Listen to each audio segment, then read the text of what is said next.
Allah subhanahu wa ta'ala teman-teman tidak akan merusak satu negeri sementara penduduknya berbuat kebaikan. Allah jelaskan dalam surah Hud, surah nomor 11 ayat 117. A'udzu billahi minasyaitonir rajim, wa ma kana rabbuka liyuhlikal qura bidzulmin wa ahluha muslihun. Sekarang kalau Anda pulang sebentar bisa dibuka surah Hud, surah nomor 11 ayat 117. Ayat yang paling luar biasa.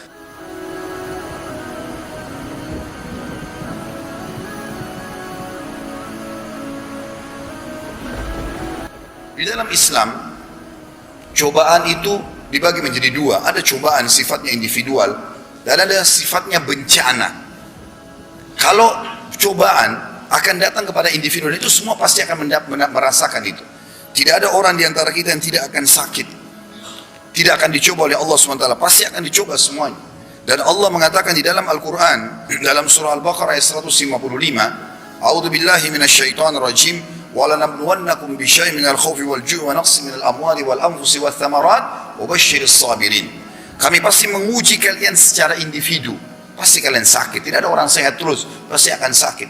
Ada saatnya orang senang, ada sedih. Ada saatnya dia lapar, kemudian nanti dia kenyang. Dicoba oleh Allah SWT. Setiap hari pun ada cobaannya. Kami pasti menguji kalian secara individu dengan sedikit ketakutan, kelaparan, dan juga kekurangan harta juga jiwa dan hasil panen buah-buahan. Dan sampaikanlah berita gembira kepada orang-orang yang sabar. Akan datang itu. Orang kafir, orang beriman akan datang ujiannya. Juga teman-teman sekalian, ini akan saya jelaskan lebih jauh nanti sebab-sebabnya. Cobaan-cobaan yang pribadi ini. Kalau bencana yang datangnya merata seperti kasus tsunami, banjir, longsor, apalah kira-kira yang banyak merata, kena semua orang, maka ini Allah sebutkan dalam surah Al-Anfal, surah nomor 8 ayat 25. A'udzu billahi minasyaitonir rajim. Wattaqu fitnatan la tusibanna alladhina zalamu minkum khassa wa'lamu anna Allah syadidul iqab. Hati-hati kalian dengan siksaan bencana yang merata yang tidak menimpa orang-orang zalim saja di antara kalian. Bukan cuma pelakunya, kalau sudah datang, maka akan datang memukul rata semua orang yang ada di lokasi itu. Dan ketahuilah bahwa Allah kalau datang siksaannya amat keras. Saudaraku seiman, apa yang terjadi sekarang di negara kita harus jadi pelajaran. Jangan tunggu semua kota di Indonesia ditimpakan musibah baru mau sadar. Ambil pelajaran dari apa yang sudah terjadi. Ini semua banyak penyebabnya yang sudah dijelaskan dalam Al-Quran 1400 tahun lalu. Sebab-sebab bencana yang pertama adalah penolakan terhadap perintah-perintah Rasul Muhammad sallallahu alaihi wasallam. Di dalam Al-Quran surah Yunus, surah nomor 10 ayat 13 Allah berfirman, A'udzu billahi minasyaitonir rajim. Wa laqad ahlaknal quruna min qablikum lamma zalamu ja'atuhum rusulun bil bayyinati wa ma kanu liyu'minu kadzalika najzil qaumal mujrimin. Yang artinya, sesungguhnya kami telah membinasakan umat-umat sebelum kalian, hai umat Muhammad, ketika mereka berbuat kezaliman. Apa kezaliman mereka? Dosa, atau padahal sementara rasul-rasul mereka telah datang kepada mereka dengan membawa keterangan-keterangan yang nyata. Ini halal, nikmati. Ini haram, jauhi. Tapi mereka sekali-kali tidak mau beriman. Demikianlah kami memberi pembalasan terhadap orang-orang yang berbuat dosa. Berapa banyak sunnah-sunnah Rasulullah SAW yang ditinggalkan. Begitu diingatkan malah dijauhi. Malah orang-orang yang berusaha dekat dengan perintah-perintah Allah dan Rasulnya alaihissalam dimusuhi. Kenapa orang ini begini? Ini orang terlalu alim, tidak usah diajak berteman. Bahkan kalau dia coba jujur di kantornya, di instansinya malah dimusuhi. Subhanallah. Pelanggaran yang terjadi di satu tempat teman-teman sekalian, baik itu lingkup kantor saja yang kecil, kalau merata, maka azab akan datang merata di lokasi itu. Kalau Anda tinggal di satu komplek perumahan 15 rumah, 13 rumah ahli maksiat, dan itu sudah diingatkan tidak mau dengar, maka akan merata, semuanya akan kena.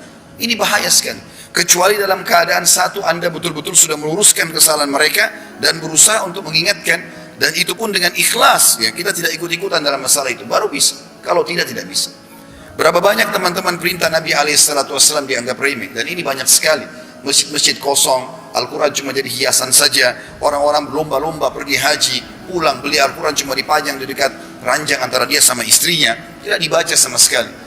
Anak-anak tidak pakai jilbab, istri tidak pakai jilbab. Pelanggaran-pelanggaran agama terjadi. Nabi SAW sudah ingatkan tidak boleh, tapi tetap dilakukan. Ini kenapa terjadi? Jadi kalau dibiarkan maka akan menjadi penyebab, salah satu penyebab utama dari datangnya bencana itu. Yang kedua, meratanya dosa besar. Hampir seluruh masyarakat mayoritasnya melakukan hal tersebut. Allah sebutkan di dalam surah Al-An'am, surah nomor 6 ayat 6. A'udzu billahi minasyaitonir rajim.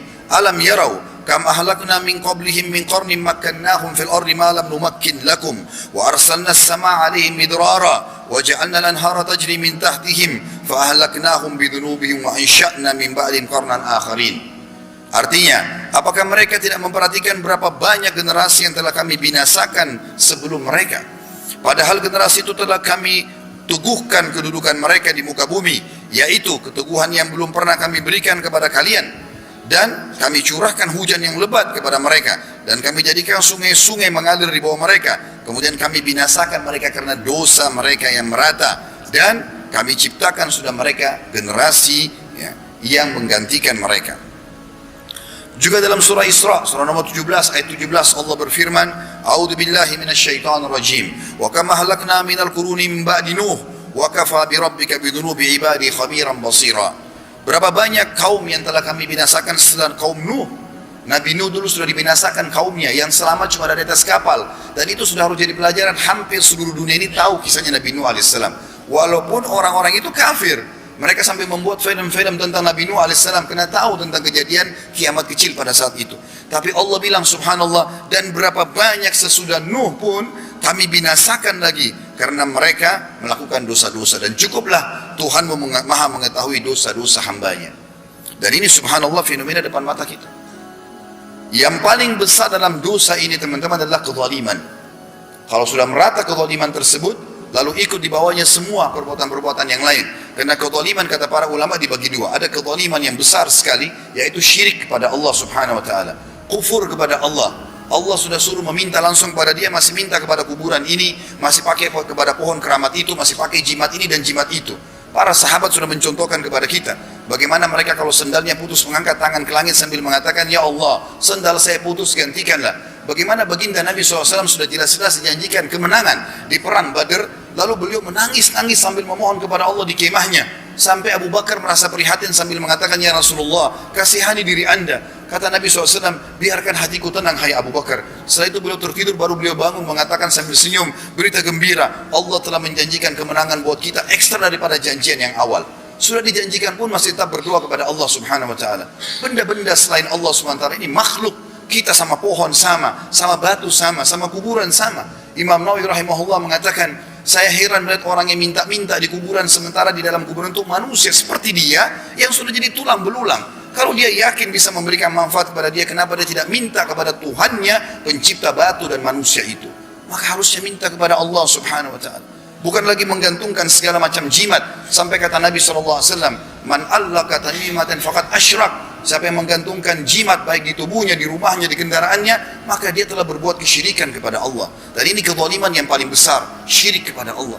Dalam surah An-Nisa Allah menjelaskan kalau ada orang meninggal, kemudian dia tidak bertaubat dari syiriknya ini, maka dalam surah An-Nisa Allah katakan, Innallaha la yaghfiru an yushraka bih wa yaghfiru ma duna dzalika liman yasha. Allah tidak akan memaafkan buat dosa syirik kalau dia meninggal tidak sempat taubat, dan Allah mengampuni dosa apapun yang selain daripada itu. Itu kezaliman yang paling tinggi adalah seseorang berbuat syirik kepada Allah. Dan ini berapa banyak fenomenanya di masyarakat kita. Kezaliman yang paling rendah adalah kezaliman seseorang hamba pada dirinya sendiri. Bagaimana dia melakukan kemaksiatan dan tidak taubat kepada Allah SWT. Apalagi kata ulama, dia melakukan maksiat secara terang-terangan. Dia berzina malam hari, Allah tutupin sampai pagi tidak ada yang tahu. Pagi hari dia sendiri yang sebarkan di kantornya, di teman-temannya. Semalam saya begini dan begitu. Kata Nabi SAW dalam hadis Bukhari, ini orang yang paling buruk kedudukannya di sisi Allah pada hari kiamat. Karena Allah tutupi aibnya, dia malah buka. Kenapa harus dibuka? Harusnya kita tutupin aib tersebut. Allah SWT menjelaskan masalah kehancuran negeri-negeri karena kezaliman ini, kesyirikan, dan juga orang berbuat maksiat lalu dia melebarluaskan untuk menyebarluaskan kemaksiatan itu. Dalam surah Al-Hajj, surah nomor 22 ayat 45, A'udzu billahi minasyaitonir rajim. Faka'ayyin min qaryatin ahlaknaha wa hiya zalimah fahiya khawiyatun ala urushiha wa bi'rin mu'attalatin wa qasrin masyid. Berapa banyak kota dan negeri-negeri yang telah kami binasakan, yaitu penduduknya dalam keadaan zalim. Kata ulama, zalim yang paling tinggi kemusyrikan. dan ini tidak taubat sebelum meninggal, kemudian saya sudah kasih contoh-contohnya, lalu kezaliman yang paling adalah berbuat dosa, lalu dia iklankan dosa itu. Dia malah dukung orang-orang, dia malah buka diskotik, malah buka karaoke, malah buka kemaksiatan supaya orang lain terjerumus. Dia terang-terangan melakukan kemaksiatan. Kata Allah, maka lihatlah tembok-tembok kota itu rubuh, menutupi atap-atap rumah mereka. Berapa banyak sumur-sumur yang akhirnya tidak lagi dipakai, dan juga istana-istana yang tinggi tinggal menjadi kenangan. Bukankah depan mata sekarang foto kita bisa lihat itu? Bangunan mewah semua runtuh, jembatan besar bisa runtuh, apa saja tiba-tiba. Kalau seandainya orang bisa menyelamatkan diri dari azab Allah, teman-teman, pasti orang-orang ini bisa menyelamatkan diri. Tapi subhanallah, Allah subhanahu wa ta'ala mengingatkan dalam banyak ayatnya juga, kalau seandainya Allah datangkan siksaan itu, maka Allah datangkan sekonyong-konyong, orang tidak bisa selamat. Dengarkan firman Allah subhanahu wa ta'ala. Jangan anda berpikir kalau azab Allah datang, gempa, tsunami bisa melarikan diri. Tidak akan pernah bisa. Kalau Allah sudah catatkan anda termasuk kena di situ, maka na'udzubillah pasti akan kena. Dengarkan surah Al-An'am ayat 44. Allah berfirman, A'udzubillahi minasyaitonir rajim. Hatta idza farihu bima utu akhadnahum bagatan fa idahum mublisun. Dan apabila mereka telah bergembira dengan apa yang telah kami berikan kepada mereka, maka kami siksa mereka sekonyong-konyong. Dan ketika itu mereka terdiam dan putus asa. Kata ulama tafsir, yang dimaksud dengan kalimat mublis, ya, mublisun adalah orang-orang yang putus asa karena tidak bisa melarikan diri dari siksaan itu. Walaupun dia berusaha, maka dia tidak akan bisa. Hasan Basri mengatakan rahimahullah, maka kalau seseorang berusaha melarikan diri dari azab itu, maka tidak akan pernah bisa dia melarikan diri karena Allah sudah mencatatnya itu. Kata sebagian juga ulama, diantaranya Az-Zajjaj berkata, mublis adalah orang yang sangat menyesal, sengsara, dan sedih disebabkan tidak bisa lari dari musibah yang telah datang. Walaupun dia coba lari, dia tidak akan bisa selamat. Ini Allah sudah ingatkan, harus hati-hati. Dan subhanallah, sebelum Allah subhanahu wa ta'ala menghukum seorang hamba, maka Allah subhanahu wa ta'ala memberikan kepada mereka peringatan-peringatan terlebih dahulu. Kalau mereka tidak mau dengan peringatan-peringatan itu, maka akan datang siksa yang berat. Saya sangat yakin, sebelum datang tsunami yang besar ada peringatan yang kecil. Sebelum badai yang besar longsor ada peringatan yang kecil. Pasti selalu begitu. Tapi karena tidak mau diengahkan, maka Allah hancurkan sekalian. Di dalam hadis Bukhari, kata Nabi SAW kepada para sahabat, waktu itu sahabat menanyakan, ya Rasulullah, anuhliku wa fina salihun, apakah kami bisa binasa sementara di tengah-tengah kali orang soleh? Kata Nabi SAW, na'am, idza kasural khabath. Iya, kalau kemaksiatan lebih banyak daripada kebaikan, pasti semuanya rata. Dalam hadis lain kata Nabi SAW, semuanya akan dibinasakan oleh Allah subhanahu wa ta'ala, termasuk orang solehnya. Kalau tidak sempat amar ma'ruf nahi mungkar, itu tetap Allah SWT binasakan, lalu kemudian Allah bangkitkan nanti dan dihisab amalnya sesuai dengan amal masing-masing. Jadi kalau kita berada di tempat kemaksiatan, bahaya. Kapan datang musibah, kita juga bisa kena di situ. Kecuali dalam satu keadaan, sekali lagi, antum atau anda sempat amar ma'ruf nahi mungkar. Ini adalah penyebab yang ketiga.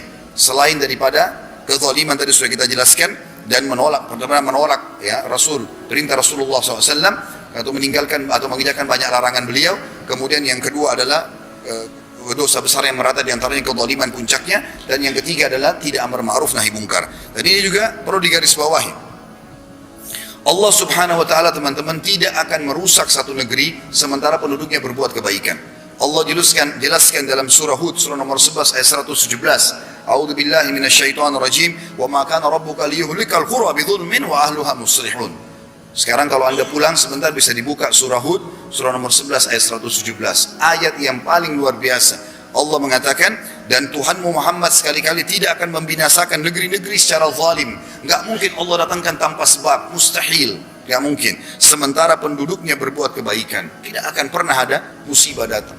Selama di situ kebaikan-kebaikan, Allah tidak akan ratakan azab. Bahkan kalaupun ada orang kemaksiatan dan dia tutupi kemaksiatannya, dia tidak sebarluaskan, dia tidak terang-terangan, maka itu juga akan membuat terhambatnya atau tidak datangnya azab yang umum. Tapi kapan diterang-terangkan tadi, dia marah-marah, malah pamer kemaksiatan itu, malah mengajak orang lain, maka ini akan menjadi masalah yang besar. Dan hati-hati. Dalam hadis kata Nabi SAW, kalian harus menyeru kepada kebaikan, melarang atau mencegah kemungkaran, melarang pelaku kezaliman hingga kalian mencegahnya secara paksa kalau perlu. Gak boleh dia dibiarkan buat maksiat atau menyebarkan. Tahan dengan kekuatan, kata Nabi SAW. Dan menariknya pada kebaikan secara paksa, atau Allah akan munculkan perselisihan dalam hati kalian. Dan sampai orang yang terbaik di antara kalian pun berdoa tidak akan diijabah oleh Allah. Dan ini hadis sahih riwayat Bukhari. Hadis yang lain kata Nabi SAW, Kalian harus mencegah kemungkaran, atau Allah akan timpakan secara umum bencana bagi kalian semua. Hadis ini juga hadis sahih riwayat Bukhari. Kalau ada di antara kita yang soleh, mau masuk surga sendiri, ada orang berbuat salah tetangga, orang-orang dekat, tidak sholat, kita tidak ingatkan, minimal dengan kalimat, kalau ke masjid jangan masuk surga sendiri, sholat pak, sholat bu, tutup aurat, nasihati dengan lisan, kasih buku, amar ma'ruf nahi mungkar, sudah cukup azabnya Allah gak datang, lakukan itu, jangan masuk surga sendiri, karena kalau kita sendirian saja, sudahlah itu ahli neraka, ini malah hati-hati. Disebutkan dalam hadis Bukhari bahwasanya Allah, kata Nabi SAW, Allah SWT pernah mengutus Jibril kepada satu negeri untuk menghancurkan negeri itu karena selalu banyak kemaksiatan. Lalu Jibril berkata, ya Allah, ada hambamu fulan, satu orang, ada orang soleh di situ. Apa kata Allah SWT? Mulai siksaan dari dia dulu kamu siksa, karena dia tidak pernah menyuruh kepada kebaikan, tidak pernah melarang dari kemungkaran. Di dalam hadis Bukhari yang lain kata Nabi SAW, perumpamaan kalian dengan orang-orang yang berbuat kemungkaran ibaratnya seperti kalian ada di atas kapal dan orang-orang buat kemungkaran berada di dak kapal. Mereka setiap kali mau ambil air harus naik ke atas kemudian melewati kalian. Tapi karena mereka merasa terganggu, gak enak dengan itu, selalu lewat depannya orang soleh. Kalau telanjang, terbuka auratnya, bicara kemaksiatan, kalau kita semua amar ma'ruf nahi mungkar, gak boleh loh, haram, jangan bicara begini, mereka terganggu.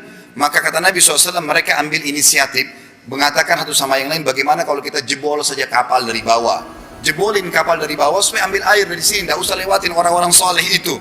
Kata Nabi SAW, kalau kalian biarkan mereka menjebol kapal itu, maka kalian akan tenggelam semuanya. Allah datangkan azab, semuanya kalian kena. Ini bahaya sekali. Apa Quran cukup peringatan dari Allah seperti ini teman-teman sekalian? Ini bahaya sekali. Apa kita mau biarkan diri kita masuk dalam bahaya seperti ini? Tidak mungkin.